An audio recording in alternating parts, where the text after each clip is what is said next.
of the reasons I love reading fantasy is because fantasy stories give you another lens through which to see the world through.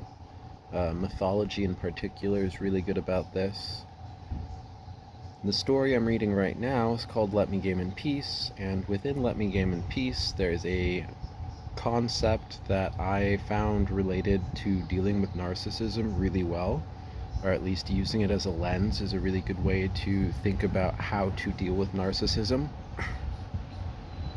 The main character within Let Me Game in Peace has two essence energy arts that can help deal with external powers affecting the main character.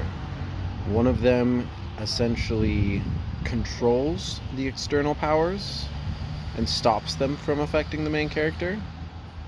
And this is the more aggressive manner. We could relate this when dealing with narcissism to somebody who tries to control the narcissist and stop the narcissist from affecting their lives through different methods of control, such as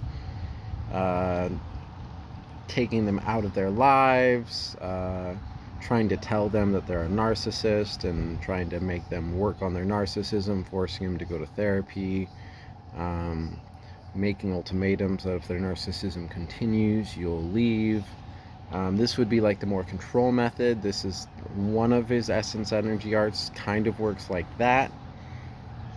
And then the other one is what I found more interesting and I think is really important to highlight, was called the Chaos Egg. And the way that essence energy art essentially worked is it was a egg that protected him, and whenever he was struck, the damage would be absorbed by the egg and form as a gas at first in the form of essence energy that the main character could use. It would then condense into a liquid and then into a solid and eventually fill the egg. But its way of going about combating external forces was not